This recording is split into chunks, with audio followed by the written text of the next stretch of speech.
ZANU-PF Youth League are a lion which has awakened and found its voice. Therefore, we will not sit idly and fold our hands whilst cheap potshots and threats are made against the legitimate and popularly elected leader of the Revolutionary Party ZANU-PF in Zimbabwe, His Excellency, the head of state and government, the Commander-in-Chief of the Zimbabwe Defense Forces, Comrade R.G. Mugabe.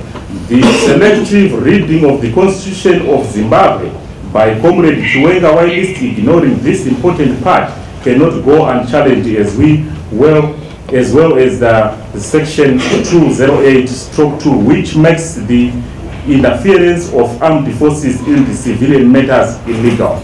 Section 218 of the same constitution again forbids the army and security forces and confines them to the barracks where they belong during peace times.